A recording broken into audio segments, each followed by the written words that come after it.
একটি কথা, যে করে আমার আস করি তার সর্বনাশ। যদি কেউ বেশি করে একটু ভগবানকে ডাকে, কেউ যদি একটু বেশি করে ভগবানকে ডাকে, বেশি একটু মানে ভক্তি দেখায়, পুজো অর্চনার দিকে এগিয়ে যায়, ভগবান বলেছেন যে করে আমার আস করি তার সর্বনাশ। সর্বনাশ করার পরেও যদি তবুও না ছাড়ে পাস, তখন ভগবান বলছেন আমি হই তার দাসের। আজ থেকে হাজারো বছরের একটি ঘটনা, হাজারো বছর আগের ঘটনা। এই মর্তধামে বাস করতে এক ব্রাহ্মণ দম্পতি আর দুটি পুত্র।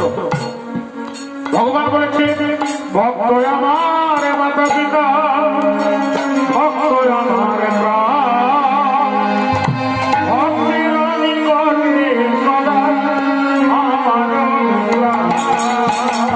ভক্ত আমার মাতা পিতা, ভক্ত আমার প্রাণ, ভক্তের নিকটে সদা আমার প্রাণ। ভক্ত আমার মাতা পিতা, ভক্ত আমার গুরু, ভক্ত আমার নাম রেখেছেন বাঞ্ছা কল্পতরু। ভক্ত আমার মাতা পিতা, ভক্ত আমার গুরু, ভক্ত আমার নাম রেখেছেন বাঞ্ছা কল্পতরু। ভক্তাধীন ভগবান হরি, ভক্তাধীন ভগবান হরি, ভক্তাধীন ভগবান হরি, যুগে যুগে ভগবানী, ভক্তাধীন ভগবান হরি, যুগে যুগে ভক্তাধীন ভগবান হরি। ভক্তে কৃপা করিবার লাগে, যুগে যুগে ভগবানী, ভক্তে কৃপা করিবার লাগে, যুগে যুগে ভগবানী। আমার ভক্তাধীন ভগবান হরি, যুগে যুগে ভক্তে কৃপা করিবার লাগে,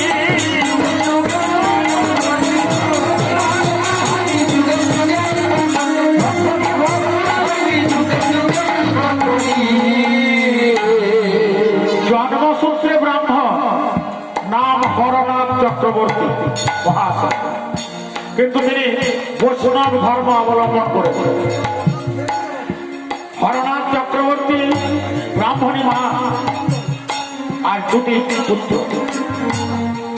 ব্রাহ্মণী মা, ব্রাহ্মণ ঠাকুর, তিনি এখন বৈষ্ণব ধর্ম গ্রহণ করেছেন। হরনাথ চক্রবর্তী, ব্রাহ্মণী মা, দুইটি পুত্র, এই চারজনের সংসার। ছোট্টবেলা থেকে, একেবারে ছোটবেলা থেকে এই হরনাথ চক্রবর্তী ভগবানের নাম, শ্রীকৃষ্ণের নাম না গ্রহণ করলে জল স্পর্শ করে না। শ্রীকৃষ্ণের নাম না জিহ্বাতে গ্রহণ করলে জল স্পর্শ করেন না। প্রতিদিন শ্রীকৃষ্ণ চরণে তুলসী অর্পণ না করলে তিনি জল স্পর্শ করেন না। কিন্তু ভগবান মনে মনে ভাবে, ছোট্টবেলা থেকে হরনাথ তুমি আমার নাম গান ধ্যান পূজা অর্চনা করে আসছো, আমি তোমার উপর আমার একটা কথা প্রয়োগ করব, সেটা হচ্ছে যে করে আমার আস করি তার সর্বনাশ। আমি তোমার একদিন চরম সর্বনাশ করব, দেখি তুমি কতটা মেনে নিতে পারো, দেখি তোমার কতটা ভক্তি থাকে ভগবানের, ভগবানের প্রতি কতটা ভক্তি থাকে, এটা আমি পরীক্ষা করবো তোমার। প্রতিদিন প্রাতঃকাল হওয়ার আগে যখন মঙ্গল আরতি হয়, বিগ্রহের মঙ্গল আরতি করার সময় চারজনে একসঙ্গে আসনে বসে। দুই পুত্রকে নিয়ে ব্রাহ্মণ হরনাথ আর ব্রাহ্মণী মা চারজনে একসঙ্গে আমার প্রভুর কাছে আত্মনিবেদন করে বলে, ভজ ভজ হরি মনগৃহ করি, মুখে বল তার ভজ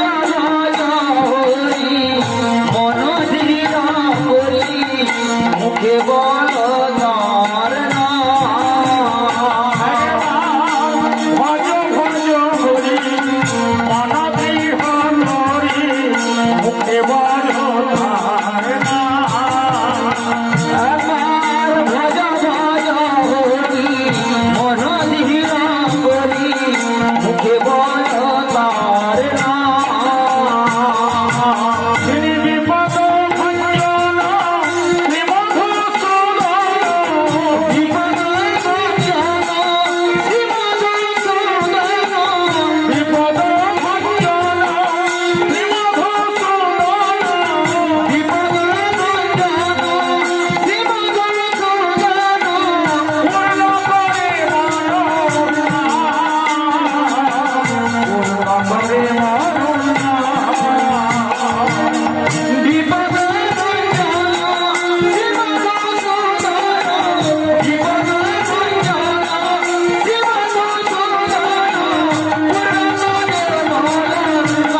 যতই আমার নাম স্মরণ করো আমি কিন্তু তোমার চরমতম সর্বনাশ করবই একদিন।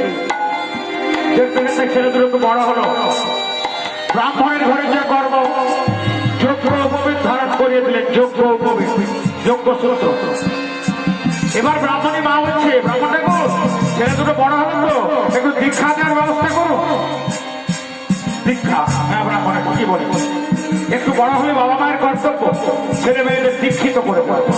দীক্ষা কথার অর্থ হলো কয় দীর্ঘই কয় মদ্রাসা রাখা। দীক্ষা কথার অর্থ হলো উপদেশ। দীক্ষা কথার অর্থ হচ্ছে উপদেশ। তুলসীদাস উড়িষ্যার একজন লেখক ছিলেন, তিনি হিন্দি ভাষায় লিখেছেন, ব্রজবুলি ভাষায় লিখেছেন, সংস্কৃত লিখেছেন। বলছে শিক্ষা কথার অর্থ হচ্ছে উপদেশ। সব উপদেশ কে দেবে? কাকে গুরু বলে মানব? সদ্গুরু আওয়ে, সদ্গুরু আওয়ে, সদ্গুরু বাড়িতে এলে বেদ বাতাওয়ে, জ্ঞান করে উপদেশ, কয়লা কোজো ময়লা ছোটেগা হাত করে পরবে। মানেটা কি দাঁড়ালো? তিনি সদ্গুরু, তিনি গুরুদেব, যিনি বাস্তুতে এলে বা গৃহে এলে কিছু সৎ শিক্ষা দেবেন। যেমন কালো কয়লা অগ্নি স্পর্শে গেলে পরের দিন যখন সকালে সেই পোড়া কয়লাগুলোকে ফেলে দেওয়া হয়, কালো রংটা থাকে না, ধূসর রং হয়ে যায়। ঠিক তেমনি সদ্গুরু আওয়ে বেদ বাতাওয়ে, জ্ঞান করে উপদেশ, কয়লা কজ ময়লা ছোটেগা হাত করে পড়ে। এই দেহটা যদি, মনটা যদি কয়লা হয় আমার গুরুর নির্দেশে, গুরুর শিক্ষায়, গুরুর দীক্ষায় ওই ময়লাটা দূরীভূত হবে। সেই গুরুর শিক্ষা দীক্ষাটাকে অগ্নিস্বরূপ করে নেবে। তাহলে ছেলেগুলোর দীক্ষা দিচ্ছে। শিক্ষা নেওয়ার উপযোগিতা কি, দীক্ষা নেওয়ার প্রয়োজনীয়তা কি? গ্রন্থে বলেছে, শাস্ত্রে বলেছে, দীক্ষা মন্ত্র যার কারণে প্রবেশ না হয়, তার হাতের অন্ন জল ও মাংস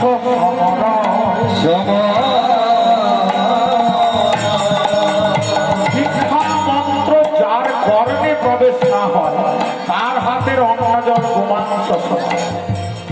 আর যদি নেওয়া হয় তখন কি হবে? নেওয়া হলে কি হবে? দীক্ষা মন্ত্র গ্রহণ মায়া দেহ দুরাগত কৃপয়া গুরুদেবস্য দ্বিতীয় জন্ম উৎপত্তি। তাহলে গুরু কাকে মানো? দীক্ষা মন্ত্র নেওয়ার পরে দ্বিতীয় জন্ম হয়, যদি মনটা তৈরি করতে পারে। তাহলে গুরু কাকে মানব? না যার গুরুত্ব আছে, তিনিই গুরু, যার গুরুত্ব আছে। সেটা কি করে বুঝবো? চৈতন্য চরিতামৃতের 2 পৃষ্ঠা লেখা আছে, এক পাতার পরে 2 পাতাটা খুলে দেখুন, ঠিক মাঝখানে লেখা আছে গুরু মানে যে খালি ব্রাহ্মণ গুরুদেব হবেন, বৈষ্ণব গুরুদেব হবেন না। কে গুরু, কাকে গুরু বলে মানবো? চৈতন্য চরিতামৃতের 2য় পৃষ্ঠার মাঝখানে লেখা আছে, কিবা বিপ্র কিবা নামী সূত্র কেন নয়। বিপ্র হতে পারে, তিনি নামকারী ব্যক্তি হতে পারে, তিনি সূত্র হতে পারে, তবে যেই কৃষ্ণ তত্ত্ব বেত্তা সেই গুরু হয়। বিপ্র কিবা নামী, ব্রাহ্মণ হতে পারে, নামকারী ব্যক্তি হতে পারে, সূত্রও হতে পারে। যিনি কৃষ্ণ তত্ত্ববেত্তা তিনি, যিনি কৃষ্ণ তত্ত্ববেত্তা তিনি গুরু। ব্রাহ্মণ ঠাকুর ছেলে দুর্গ দীক্ষা দেওয়ার ব্যবস্থা করুন। হরি বল, হরি বল। একটা দীক্ষা নেওয়ার ঘটনা শ্রবণ করুন। একটি আশ্রম, আশ্রমে একজন গুরু মহারাজ আছে, অনেক ভক্ত শিষ্য আছে।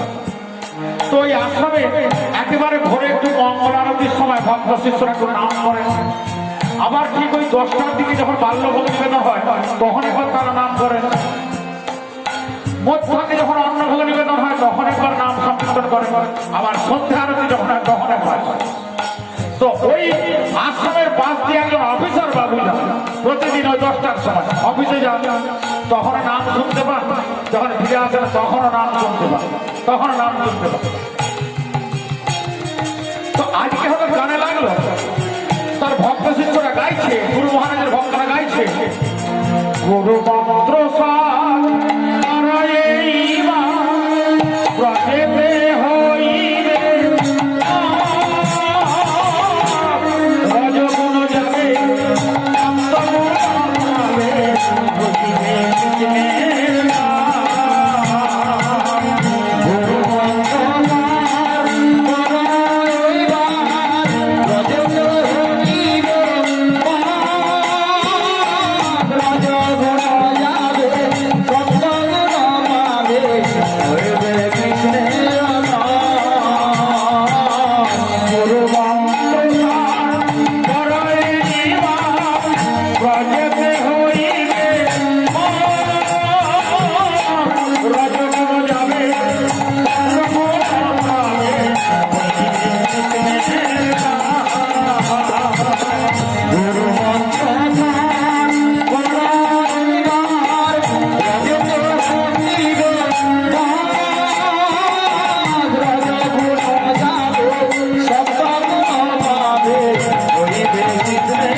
তাহলে মনে হয় ওই সাধু মহারাজের কাছে দীক্ষা নিলে মনে হয় আমার একটু আপত্তি সব দূর হয়ে যাবে, যেতে হবে তো।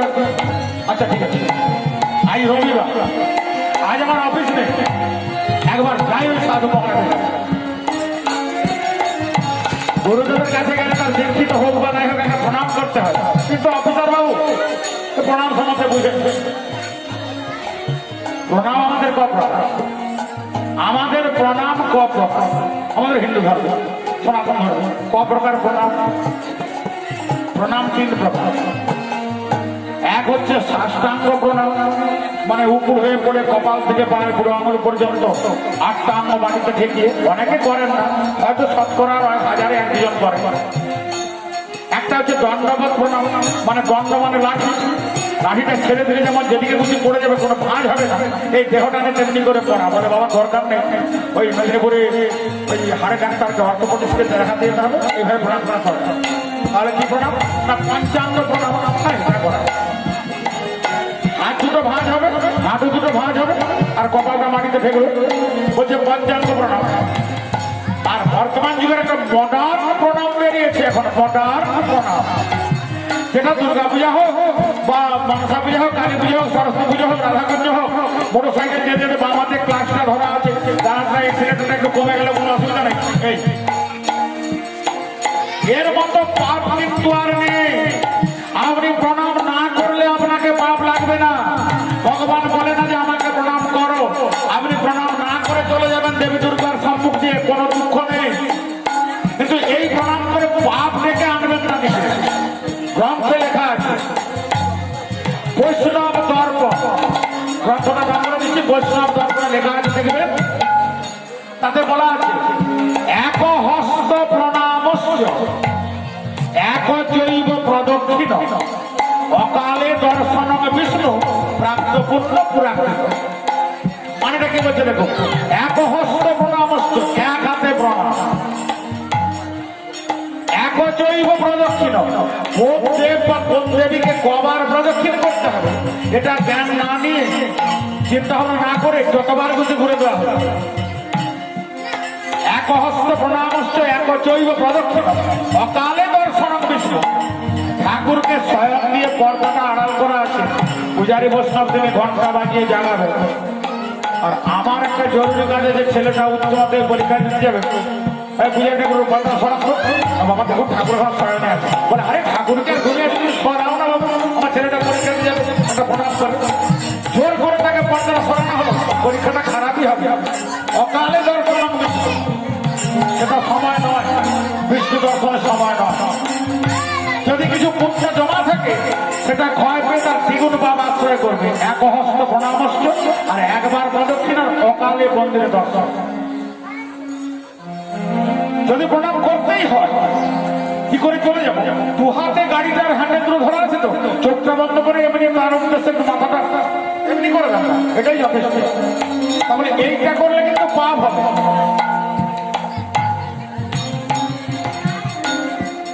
যদি পারি পঞ্চাঙ্গ প্রণাম, হাত দুটো পা দুটো ভাঁজ করে মাথাটা রেখে,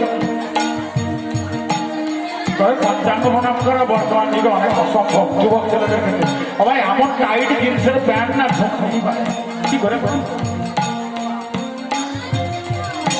তাহলে প্রদক্ষিণ কোন মন্দির কতবার প্রদক্ষিণ করতে হবে গ্রন্থে লেখা আছে।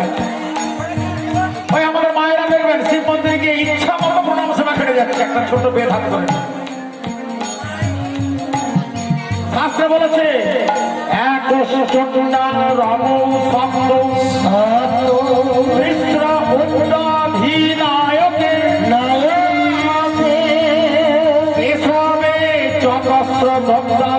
শিবে চন্দ্র অর্থ প্রদক্ষিণ।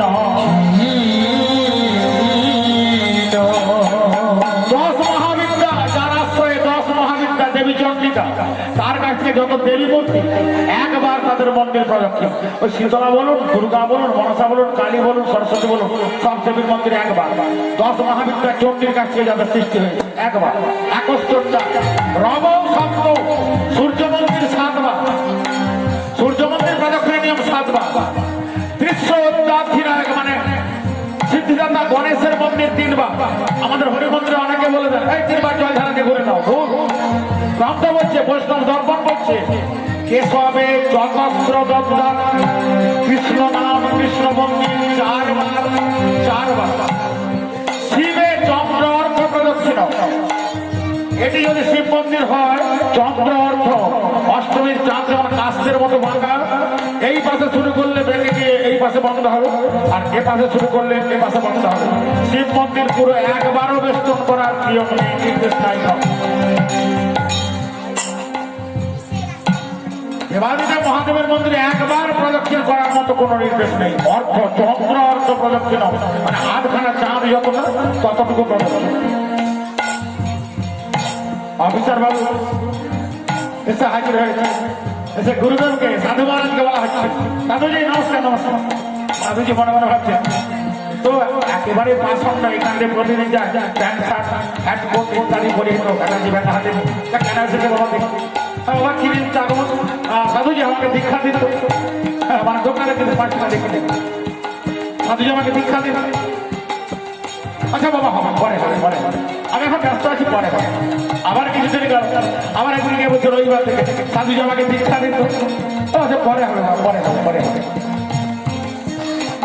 একদিন রবিবার জুতো পরে না, ধুতি পাঞ্জাবি পরেছে, পকেটে কিছু টাকা পয়সা দিয়ে সাধুজির আশ্রমে সাহায্য। সাধুজি আজ কিন্তু আমাকে দীক্ষা দিতেই হবে। সাধুজি মনে মনে ভাবছে কবে হয়ে ধুতি পাঞ্জাবি পরে এসেছে, তোকে কৌশল করে আমাকে দীক্ষাটা দেবে। হ্যাঁ বাবা, আজকে উপযুক্ত সময় আছে দীক্ষা দেওয়া হবে। বাবা তুই 5 টাকার সন্দেশ কিনে নিয়ে আসতো বাজার থেকে। 5 টাকার সন্দেশ কি হবে? ওই বৃন্দা দেবীর কাছে রেখে একটু তুলসী পত্র নিবেদন করে তারপর দীক্ষাটা দেওয়া হবে। ঠিক আছে, আমার এই ব্যাগটা এখানে রয়েছে। অফিসার বাবু চলে যাবে, তখন সাধুজি বলছে আরে বাবা যাচ্ছিস 5 টাকার সন্দেশ কিনতে, সন্দেশটা নেওয়ার সময় দেখে নিবি যার কাছে কিনছিস সে মানুষ কিনা। কি বললে? যার কাছে সন্দেশটা কিনবো সে মানুষ কিনা আপনি দেখে নিতে বললেন? মানুষ কিনা দেখে। আমি কি করে জানবো যে সে মানুষ কিনা? ওই আমার কথাটা মনে করি যে গুরুদেব বলে দিয়েছে যার কাছে সন্দেশ দিচ্ছি 5 টাকারও মানুষ কিনা, এইটা ভেবে একটা বার চোখ বন্ধ করিস, করার পরে চোখটা খুলবি যখন আবার তখনই দেখতে হবে মানুষ না। দোকানে গেলেন অফিসার কে বলছে দাদা আমাকে 5 টাকা সন্দেশ দিন তো। তিনি সন্দেশটা বাড়িয়েছেন ডান হাতে, বাম হাতটা বাড়িয়েছেন পয়সা নেওয়ার জন্য। আর অফিসার বাবু বাম হাতটা বাড়িয়েছেন সন্দেশটা নেবেন, আর ডান হাতে 5 টাকা বাড়িয়েছেন। গুরু মহারাজকে বলে দিয়েছে ও মানুষ কিনা দেখে নিতে। দেখে নিতে মানুষ, চোখটা বন্ধ করে আবার যখন তাকিয়ে দেখছে না কিন্তু মানুষ নয়। এখান থেকে এই পাশটা মানুষের মতো, উপর দিকটা বানরের রাখি। বলো না না আপনার সন্দেশটা রাখুন, আমি একটু পরে আসি। ফিরে এসে গুরু মহারাজকে বলছে গুরুজি সেই মিষ্টি দোকানে কিন্তু মানুষ নয়। তুই দেখলি বাবা, তুই এটা দেখে না? দেখে এলাম এইখান থেকে উপরের দিকটা বানরের মতো, নিচের দিকটা মানুষের মতো। তাহলে এখন আমি কি করবো বলো বলো?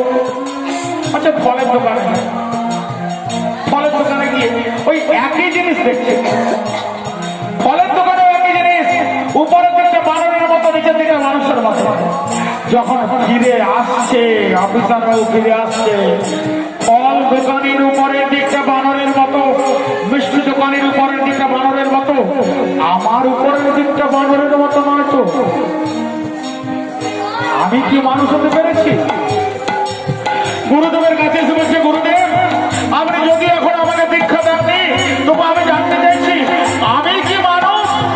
ফল দোকানি বানর, মিষ্টি দোকানি বানর, কিন্তু আমি কি মানুষ? আমি কি করে দেখবো?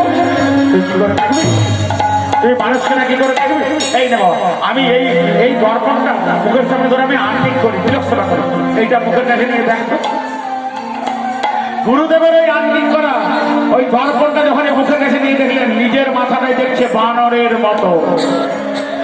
সঙ্গে সঙ্গে গুরুদেবের চরণে মাথা থেকে বলছে গুরুদেব আমার দীক্ষা নেওয়া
গুরুদেবের চরণ স্পর্শ করে মাটিতে পড়ছে।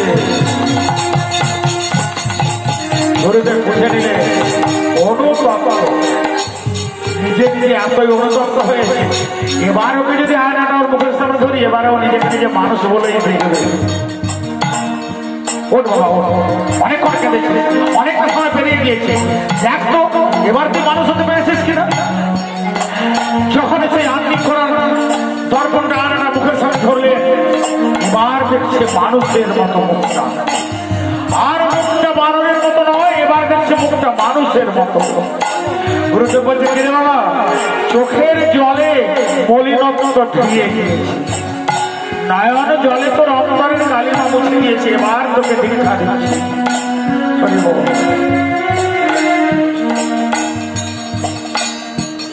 গুরুদেবের কাছে দীক্ষা নিতে হলে সেই গুরুদেব এবং শিষ্য উভয়কে একে অপরের অন্তরের মিল হয়।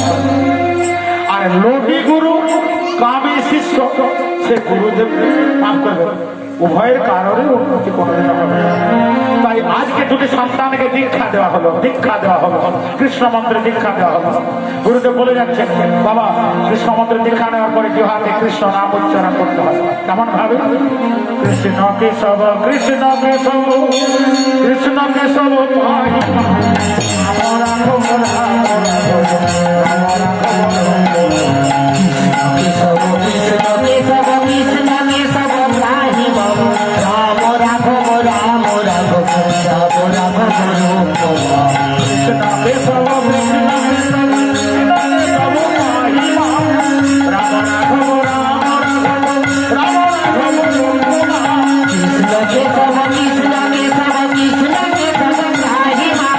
রাম রাম রাম রাম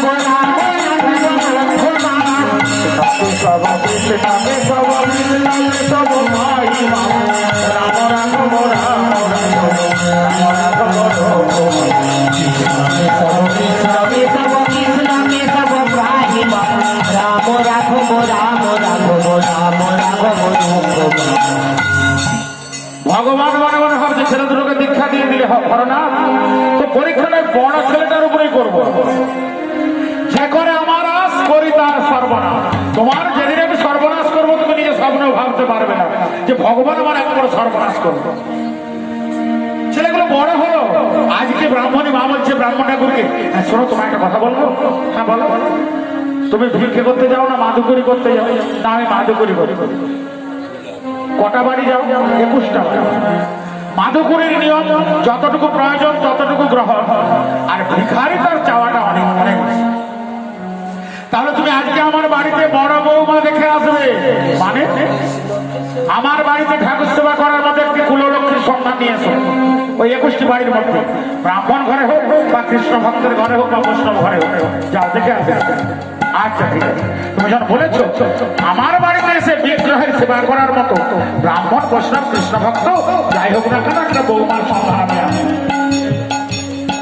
হরনাথ চক্রবর্তী বা যে কোনো ব্রাহ্মণ হোক বৈষ্ণব হোক, যিনি ভিক্ষাপত্র নিয়ে আমাদের বাড়িতে দাঁড়ান, নাম না শুনিয়ে তিনি ভিক্ষে নেন না। তাই হরনাথ চক্রবর্তী নাম করতে করতে যাচ্ছেন ভিক্ষে। রে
যখনই আপনি আমি বা আমাদের বাড়ির মায়েরাই তো বেশিরভাগ সময় ভিক্ষা দান করেন, দুমুষ্টি চাউল হোক বা 2 টাকা হোক দিতে যান, মায়েরাই না বেশিরভাগ। দেখবেন যিনি প্রকৃত বৈষ্ণব বা কৃষ্ণ ভক্ত, তিনি কিন্তু আপনি বা আমি যে কেউ যখন দিচ্ছি তাকে, তিনি কিন্তু ওই মুখের দিকে তাকে বলবো হরি বল হরি বল। আপনি 2 টাকা দিচ্ছেন বা আমি 2 মুষ্টি চাউল দিচ্ছি বলে আনন্দ করছে ওটা না।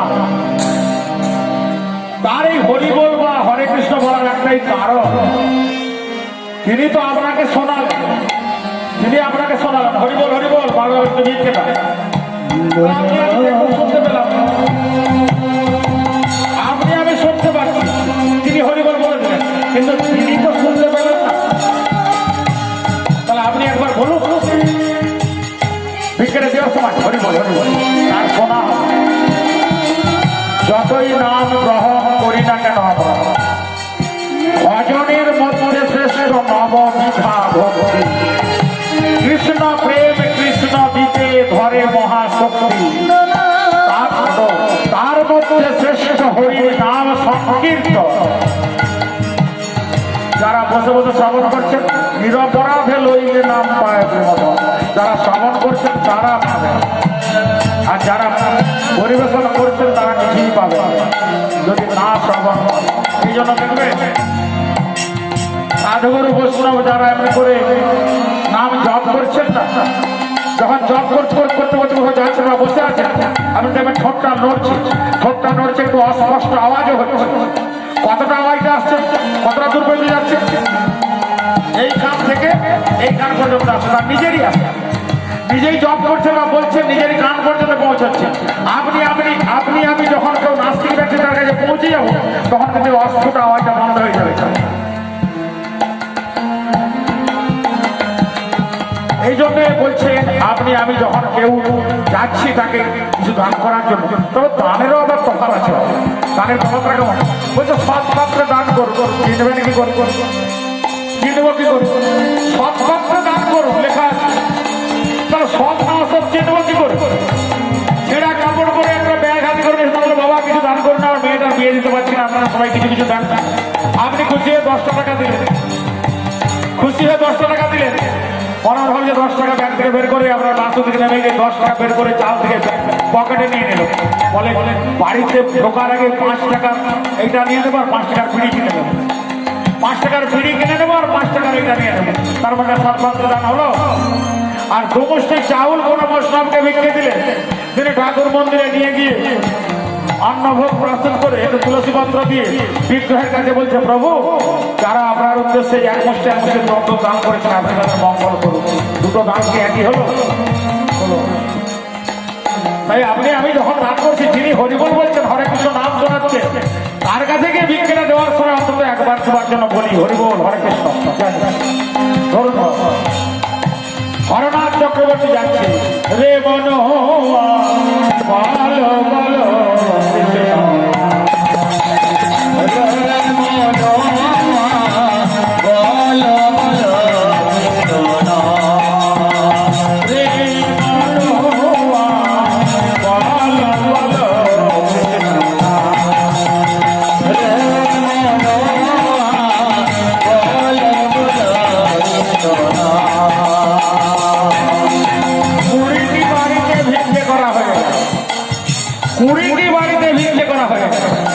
ব্রাহ্মণীরা আমায় বলে দিয়েছে একটি মধুর সন্ধান নিয়ে যেতে, দেখতে পেলাম না, এমন কোনো বাড়ি দেখতে পেলাম না যার বাড়ির একটি মেয়ে অন্তত আমার বাড়িতে গিয়ে আমার বৌমা হবে বা আমার বাড়িতে বিগ্রহের সেবা পূজা অর্চনা করবে না, দেখতে পেলাম।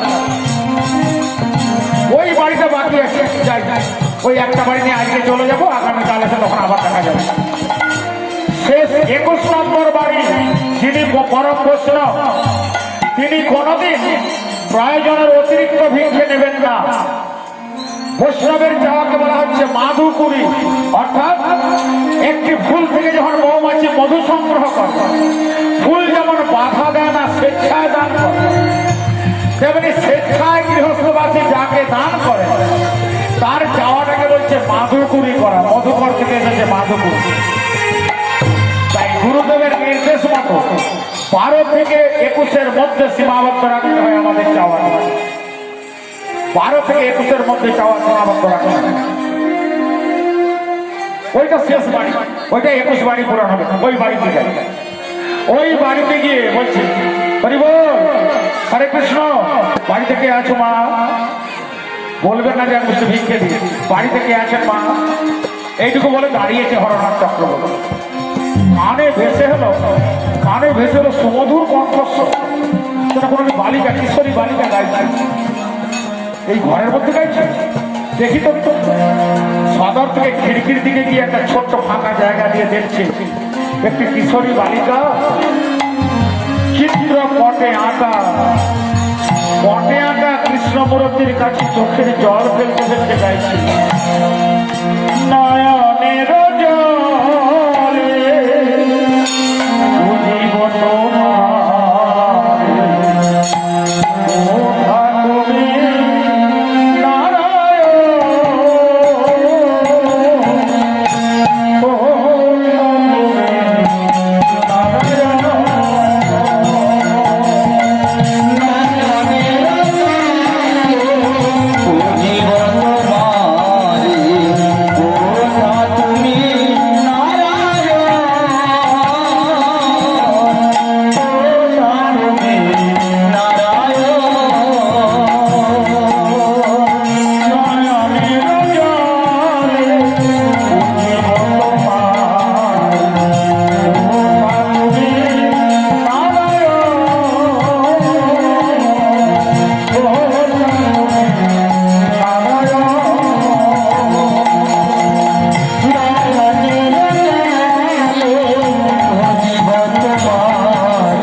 তুমি তোমার বৌমা আমি খুঁজে পেয়ে গিয়েছি। এই হবে আমার বাড়ির কুললক্ষ্মী, এই হবে আমার রাধা মাধবের সেবিকা, প্রকৃত সেবিকা। বাহ, আমি বিগ্রহের সেবা পুজো অর্চনা করতে করতে কোনোদিন নয়নের জল আমার পতিত হয় না। আর এই সামান্য একরত্তি বালিকা পটে আঁকা কৃষ্ণমূর্তির কাছে চোখের জল ফেলছে। প্রভু, কি তোমার অসীম করুণা! তুমি কি একে আমার জন্যই পৃথিবীতে এনেছো, আমার বাড়িতে গিয়ে আমি আমার কুললক্ষ্মীর আসনে বসাবো বলে? এটা ভাবছে হরনাথ।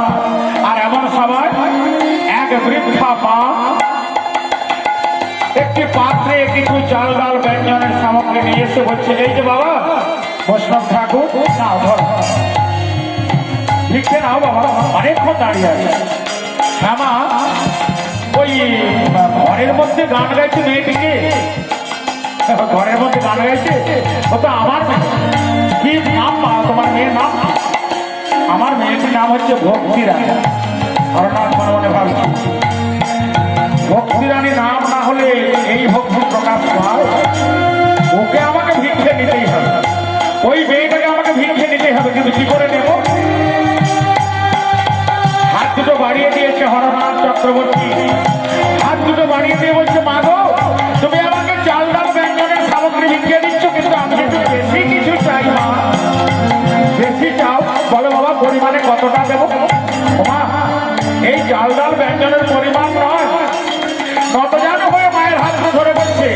আমায় ভক্তি ভিক্ষা দাও জান, ভক্তি ভিক্ষা দাও জান, ভক্তি ভিক্ষা দাও জান, ভক্তি ভিক্ষা দাও জান, ভক্তি মেরে পানারে আমি ভক্তি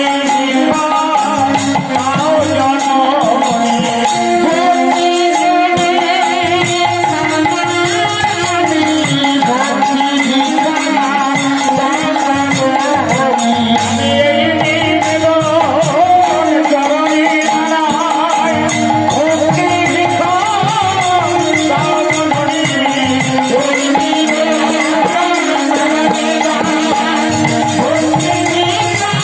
জান,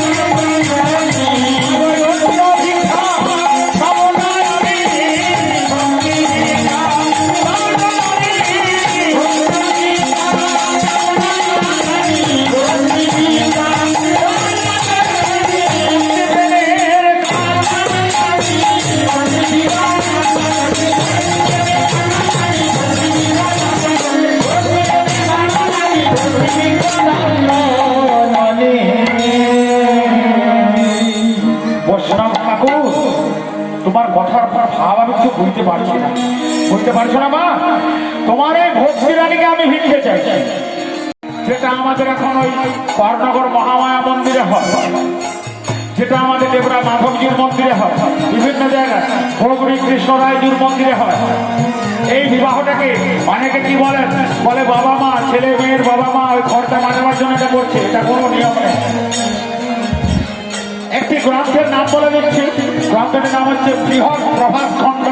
এই বৃহৎ প্রভাস খণ্ড ঘটনা খুলে দেখুন, সম্ভবত 23 বা 24 পৃষ্ঠায় লেখা আছে এই গন্ধর্ব বিবাহ প্রথা সত্য যুগ থেকে প্রচলন।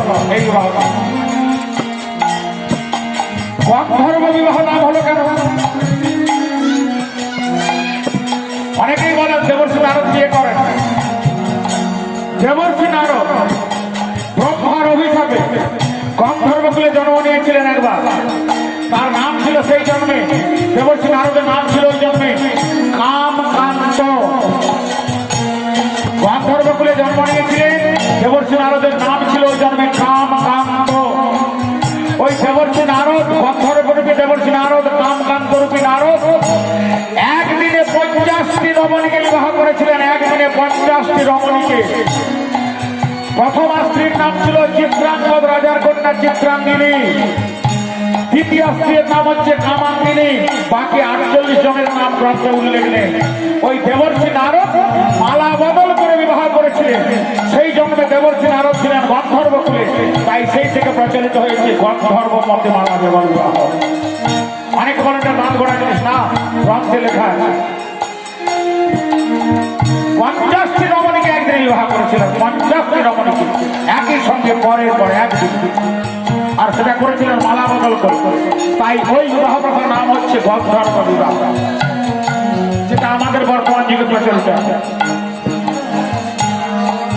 হরনাথ চক্রবর্তী গৃহে বলছি, ব্রাহ্মণী তোমার জন্য বধূমালা দেখে এসেছি আমি। ভালোই তো হয়েছে, ভাবে বিবাহ হবে আগামী শুক্লপক্ষের দ্বাদশী তিথিতে। আগামী শুক্লপক্ষের দ্বাদশী তিথিতে তোমার বউ বাড়িতে আসবে। ওই দিনে প্রাতঃকালে বিবাহ হবে। আর ভগবান মনে মনে ভাবছে, ভগবান কি ভাবছে? ভগবান মনে মনে ভাবছে সেই দিন তুমি পুত্রবধূ গৃহে নিয়ে যাবে, সেই দিন তুমি পুত্রবধূ গৃহে নিয়ে যাবে, সেই দিন আমি তোমার চরমতম সর্বনাশ করব। ভগবান এটা ভেবে রেখেছে। আজ সেই বিবাহ কার্য সম্পন্ন হলো। আজ সেই বিবাহ কার্য সম্পন্ন হলো আমাদের বাড়িতে, আপনাদের বাড়িতে বিবাহ উপলক্ষে হয় বৌভাত। কিন্তু যেখানে বিগ্রহ আছে ঠাকুর মন্দিরে, সেখানে হয় কি বৈষ্ণব সেবা। বৈষ্ণব সেবা ঠাকুর মন্দিরে বিগ্রহ যেখানে থাকে, ওনাদের বৌভাত বলে প্রচলন হয় না, বৈষ্ণব সেবার আয়োজন। তাই সেই বৈষ্ণব সেবার আয়োজন করেছে। কোথায় বৈষ্ণব সেবার আয়োজন? হরনাথের আমিনাতে বৈষ্ণব সেবা হচ্ছে। করছে। আর হরনাথ চক্রবর্তী ব্রাহ্মণী মা জ্যেষ্ঠ পুত্র আজকে পুত্রবধূ ভক্তি রানী সবাই মিলে বৈষ্ণবদের কাছে গিয়ে বলছে, বৈষ্ণব ঠাকুর দয়ার সাগর এ দাসে করুণা করি দিয়ে পদ ছায়া শোভা তোমার চরণ ধরি বৈষ্ণব ঠাকুর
হরনাথ চক্রবর্তী ব্রাহ্মণী মা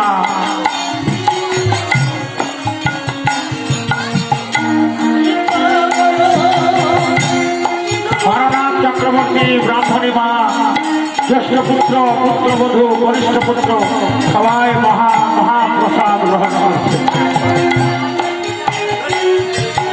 যেখানেই নাকি বিগ্রহের আগমন হয় সেই বিগ্রহকে নিবেদিত মহাপ্রসাদ তাকে কিন্তু অবজ্ঞা করা উচিত নয় বাবা। গ্রন্থে বলেছে, শাস্ত্রে বলেছে, যার চারটি জিনিসে বিশ্বাস নেই তার মধ্যে কোনো পুণ্য জমা নেই, সে পুণ্যবান নয়, সে পাপী। কোন কোন চারটা জিনিসকে যে বিশ্বাস করে না, চারটা জিনিস হচ্ছে মহাপ্রসাদে, শ্রী গোবিন্দে, নাম ব্রহ্মণী বৈষ্ণবে,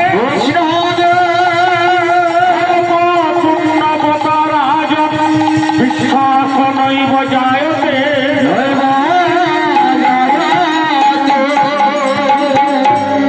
বিগ্রহের নিবেদিত মহাপ্রসাদকে যিনি মনে করেন, আমার বাড়ির বৌমা তো এরকম ভাষ্যকারীরা না করে, কিন্তু মহাপ্রসাদকে যিনি ভাবছেন এই ভাবটা, শ্রী গোবিন্দের বিগ্রহকে যিনি ভাবে যেহেতু পাথরের না হয় কাঠের পুতুল, ভগবান বলে ভাবতে যার বিশ্বাস হয়, বৈষ্ণবকে যিনি ভাবেন ইনি তো আমারই মতো রক্তবংশী বড় মানুষ, আর মহামন্ত্র হরিনামকে যিনি ভাবেন যে শাস্ত্রে বা গ্রন্থের লেখা করে একটা কালীর অক্ষর মাত্র, সে নিতান্তই পাপী বলে ভাবে, পুণ্যবান হলে ভাবতে পারবে। তাই সমস্ত ভক্ত বৈষ্ণবেরা মহাপ্রসাদ গ্রহণের পর সেটি হলো মহাপ্রসাদ। সবাইয়ের কাছে মহাপ্রসাদ গ্রহণ করে সবাইকে দক্ষিণা দিলেন, সবাই চলে গেল। ভগবান মনে মনে ভাবছে আজ সন্ধ্যেবেলায় হরনাথ চক্রবর্তীর আমি চরমতম সর্বনাশ করবো। বুঝলি, যে করে আমার করি তার সর্বনাশ।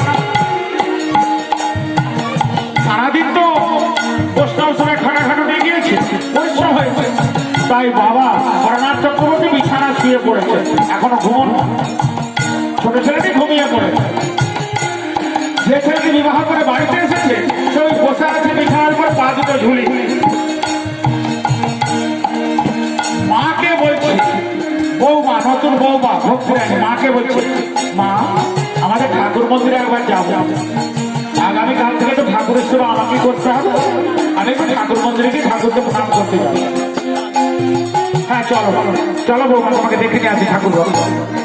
তাই ঠাকুর ঘরে গিয়ে ঠাকুরের কাছে আত্মনিবেদন করছে আমার বধূমাতা ভক্তিরানী। কি বলছে বধূমাতা ভক্তিরানী? কি বলছে? যত নাহি পাই প্রভু গো, যত নাহি পাই প্রভু গো,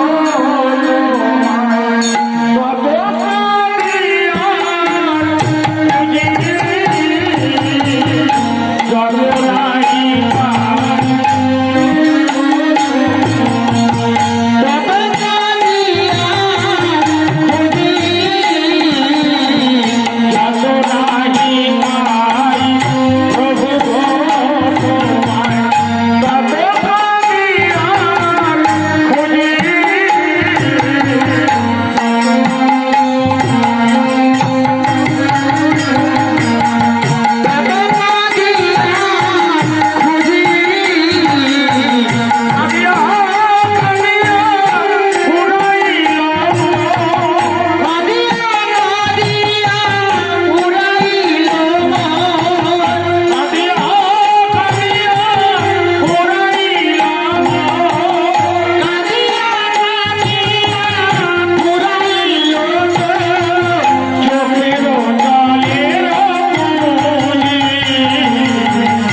যত নাহি পাই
হরনাথের সর্বনাশ করার জন্য মায়াকে ডাকছেন। মায়াকে, মায়া মায়া তুমি কোথায়?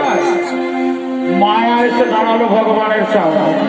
বলুন প্রভু কিছু বলবে?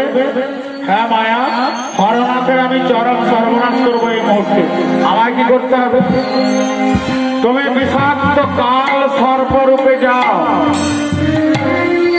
বিষাক্ত কাল সর্পরূপে গিয়ে ওই যে হরনাথের জ্যেষ্ঠ পুত্র বিবাহ করে বাড়িতে এসেছে ওর চরণে একবার দংশন করবে। কাল সর্পরূপে মায়া তুমি হরনাথের জ্যেষ্ঠ পুত্রের চরণে একবার দংশন করো। ওই ছেলেটা একটিবার মা বলে ডেকে যারা মৃত্যুর করে ঢলে পড়ে। মায়া বলছে প্রভু, যে হরনাথ চক্রবর্তী ছোটবেলা থেকে তোমার নাম গ্রহণ না করে জলস্পর্শ করে, তোমার চরণে একমাত্র তুলসী না দিয়ে জলস্পর্শ করে, যে ভক্তিরানী আজ বিবাহ করে এসেছে বাড়িতে, তাকে তুমি আজকেই বিধবা হয়ে যেতে চাও? মায়া, আমি আমার কথাটা খালি প্রমাণ করব, যে করে আমারা করি তার সর্বনাশ। তবুও না ছাড়ে পাস, তখন আমি আমি হই তার কাছে। মায়া তুমি যাও। বিষাক্ত কাল সর্বরূপে মায়া এলো হরনাথের আঙিনায়। বড় ছেলে বিছানায় বসে পাগুলো ঝুলিয়ে রেখেছে, আর ওই পায়ের নিম্ন ভাগে কালরূপী সর্প মায়া সর্বরূপে ওইখানে পড়ে রয়েছে। এখানে ভক্তিরানী ঠাকুর ঘরে ঠাকুরের কাছে নিবেদন জানাচ্ছে, সর্বরূপে মায়া পড়ে আছে, এখনো দংশন করছে না। তাই ভগবান দেখলে যে সর্বরূপে মায়া গেল বটে, এখনো দংশন করছে না। তাই ভগবান কি করলেন না, ভগবান ওই বড় ছেলের মনে একটা ভাব জাগিয়ে দিলেন। ভাবটা কি জাগিয়ে দিলেন? অনেকক্ষণ হলো মা গিয়েছে, অনেকক্ষণ হলো ভক্তি গিয়েছে ঠাকুর মন্দিরে, ওরা আসছে না কেন এখন? একবার দেখি তো। এই দেখি তো মানে দেখতে গেলে দরজার সামনে গিয়ে দেখতে হবে, তাহলে বিছানা থেকে নামতে হবে, আর বিছানা থেকে নামলে মাটিতে পা ফেলতে হবে, মাটিতে পা ফেললে সাপের গায়ে আগে পা পড়বে, তখনই সাপ দংশন করবে। তাই জ্যেষ্ঠপুত্র যখনই ওই মাটিতে পা দিয়েছে, সর্বরূপে ছিল মায়া, চরণে দংশিল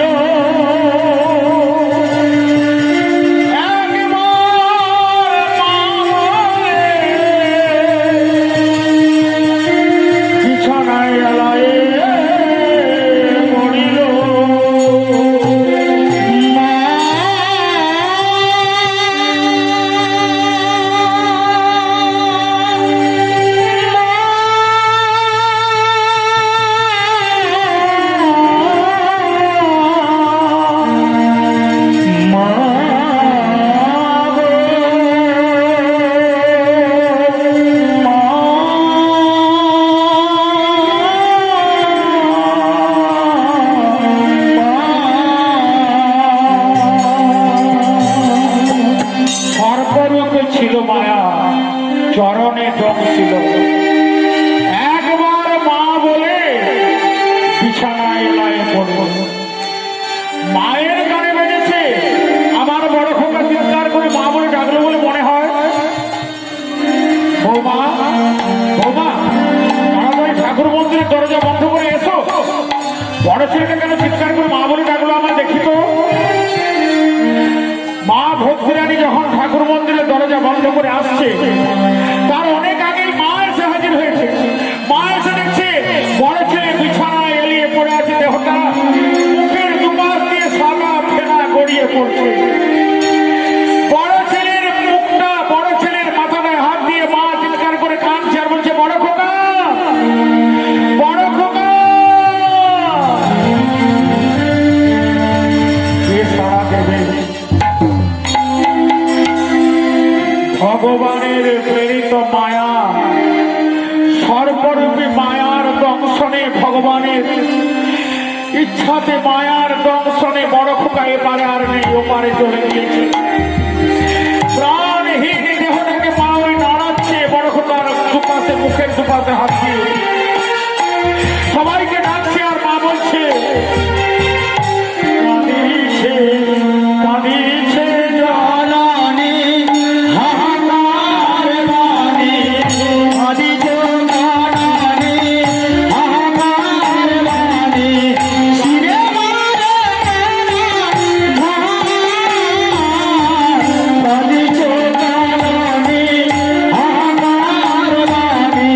Sire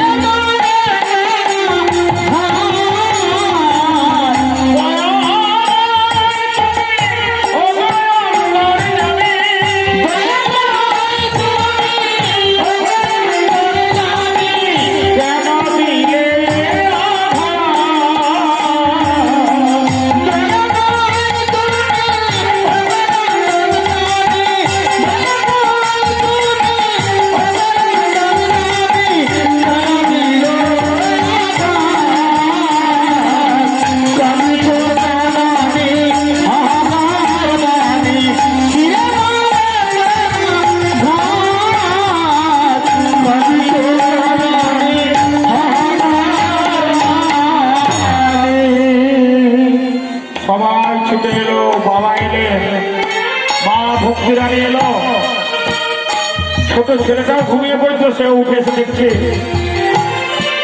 এই বিছানায় মৃতদেহটা পড়ে আছে হরনাথের জ্যেষ্ঠ পুত্র আজকেই বিবাহ করে যে বাড়িতে এসেছে। বাবা কাঁদছে, মা কাঁদছে, কাঁদবেই তো, ছোট ভাই কাঁদছে, চোখে জল নেই ভক্তি মায়ের, মা ভক্তিরানীর চোখে জল নেই।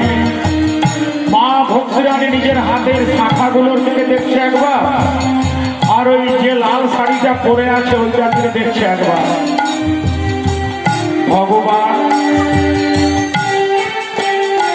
যেই মানুষটা আজকে আমার এই হাতে শাখা দুটো পরিয়ে দিল, যেই মানুষটা আজকে আমার সিঁথিতে প্রথম সিঁদুর পরিয়ে দিল, যেই মানুষটা এই লাল শাড়িটা দিয়েছে আমাকে কয়েক ঘন্টা আগে, সেই মানুষটাকে এখনো ভালো করে আমি চিনি না, ভালো করে দেখি না। এখন তুমি এর মধ্যে আমাকে আমার জীবন থেকে মানুষটাকে সরিয়ে দিয়ে এইটা ভাবছে মা ভক্তি রাজা। আর শাশুড়ি মা দেখলো আমার বৌমা পাথরের মতো দাঁড়িয়ে আছে, তাই এসে বৌমাকে বলছে, বৌমা কয়েক ঘন্টা আগে আমার ছেলেটা তোমার স্মৃতিতে সিঁদুর পরিয়ে দিয়েছিল বৌমা, কিন্তু ও তো তোমার স্বামী, ও মারা গেল, তুমি কি চোখের জল খেলো, চোখের জল খেলো বৌমা। স্বামীর মৃত্যুতে তার স্ত্রী যদি চোখের জল না ফেলে, মা ভক্তিরানী ভাবছে মা তার মৃত্যু আগে হয় তারপরে হয় কেউ জানে না। এই মৃত্যুর জন্য একমাত্র দায়ী ভগবান, তিনি তার কাছে সব দায় চলে যায়। যতই ধনী ব্যক্তি হোক, যতই অর্থবান হোক, আর যতই নিম্নবিত্ত হোক, যতই নির্দিষ্ট ভিখারি হোক, শ্মশান চিতায় যখন দাহ হয় না তখন আমাদের কোনো জাতি থাকে না। ছল ছল নয়নে হাসি মাখা বদনে আনন্দ কাননে ভাসয়নি বা হরি বলো হরি বলো মনে আমার, হরি বলো হরি বলো মনে আমার।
কাঁদি তাহলে আমার শাশুড়ি মা শ্বশুর মশাই আমার দেবরকে কে সান্ত্বনা দেবে? তা বলছে আচ্ছা এই পৃথিবীতে কেউ অমর হয়ে আছে দেখাতে পারবেন? জন্ম যার হয়েছে মৃত্যু তার হবে। যার একবার জন্ম হয় তাকে একবারই মরতে হয়। যার সৃষ্টি হয় তার ধ্বংস হয়। যার জন্ম নেই তার তো মৃত্যু নেই, আর যার সৃষ্টি নেই তার ধ্বংস নেই। তাই আমি বলছি মা, আপনার ছেলের জন্য দুঃখ শোক না করে আমি একটা কথা বলবো, শুনবেন? বলো বলবো। মা গো মরণ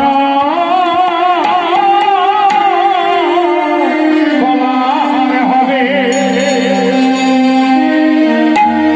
জানি হরে জয়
তাহলে মৃত্যুর সময় কি বাবা মা অর্থ সম্পদ কিছু সঙ্গে যায়? সঙ্গে কিছুই তো নিয়ে যেতে পারে না। কেবল সঙ্গে একটি জিনিস যায়, সে যতটুকু হরিনাম করেছে হরিনামের ফল যতটুকু পাওয়ার সেটুকুই সঙ্গে যায়। আর তার জন্য মৃত্যুর পরে দাহ করার সময় হোক বা ওই শ্মশান ঘাটে নিয়ে যাওয়ার সময় হোক একটু হরিধ্বনি করে, হরিহর বলে, করতাল বাজায়। তাই মা, আমরা আপনার ছেলের জন্য সবাই দুঃখিত, সবাই শোকান্বিত, কিন্তু আমাদের একটাই কর্তব্য হবে ওই মৃতদেহকে ঘিরে বেষ্টন করে করে করে তালি দিয়ে নাম করা। শ্বশুর মশাই শাশুড়ি মাকে বুঝিয়ে দিলে, শ্বশুর মশাই শাশুড়ি মাকে বুঝিয়ে দিলে, শ্বশুর মশাই শাশুড়ি মা বুঝলেন সত্যি আমার বংশে একটি কুলবতী এসেছে, নাম যার ভক্তি, তার আচরণ সত্যি ভক্তিমতী। আমাদের ছেলেটাকে সর্বদর্শন করলো, আমরা শোকে দুঃখে ব্যাহত হয়ে গেলাম, শেষের দিনে একজনই সঙ্গী হয়। আপনি আপনার ছেলের জন্য চোখের জল ফেলছেন, কিন্তু আপনার মুখেই তো অনল দিয়ে শেষ করে দেবেন।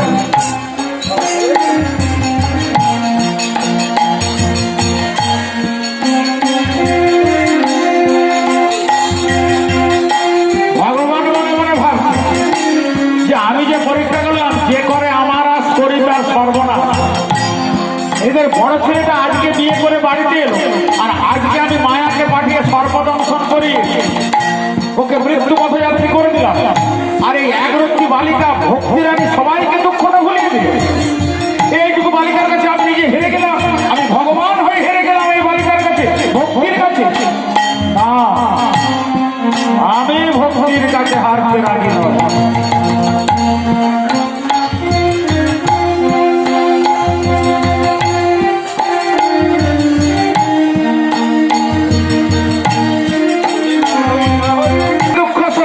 সবাইকে ভুলিয়ে দিলে রাত্রিবেলা। আগামীকাল ভোর হওয়ার আগে আমি গিয়ে তোমাকে দ্বিতীয় পরীক্ষা করব। বৃদ্ধ বাবা হরনাথ বলছে, আমি তাহলে ব্রাহ্মণদের ডেকে নিয়ে আসি, আমার ছেলেটার দেহটা দাহ করতে হবে, তো কিছু জ্বালানি কাঠ নিয়ে নদীর তীরে যেতে হবে ছেলেটাকে দাহ করার জন্য, ছেলেটার দেহটা দাহ করার জন্য। ভক্তিরানী বলছে, বাবা আপনার বড় ছেলে আমার স্বামী, তো আপনি বৃদ্ধ হয়েছে, চোখে ভালো দেখতে পান, আপনার ছেলের দেহটা দাহ হবে সকালে। এই রাত্রিতে আপনার কোথাও যেতে হবে না, সকাল হলে ব্রাহ্মণকে ডেকে নিয়েছে, জ্বালানি কাঠ তৈরি করে নিয়ে আপনার ছেলের দেহ নিয়ে যাবেন শ্মশান। এখন বসে বসে তো ঘরে ঘরে তালিতে নাম করুন, সবাই মিলে বসে ঘরে ঘরে তালিতে নাম করুন। ভগবান বলছে, আমি হেরে যাচ্ছি ভক্তির কাছে, সামান্য একটি বালিকার কাছে আমি হেরে যাচ্ছি। না না, হারলে তো হবে না, সকাল হওয়ার আগে আমি যাবো, প্রাতকাল হওয়ার আগে আমি যাবো ভক্তি, দেখি তুমি দ্বিতীয় পরীক্ষাটায় কিভাবে জয়ী হও। প্রাণনাথ চক্রবর্তী বারবার দরজা খুলে দেখছেন ভোর হলো কিনা। ভোর হলেই তো ব্রাহ্মণদের ডেকে নিয়েছে, কিছু জ্বালানি কাঠ দিয়ে যেতে হবে, ছেলেটা দেহটা দাহ করতে হবে, মৃত্যু তো হয়েছে, আর তো কিছু করার নেই।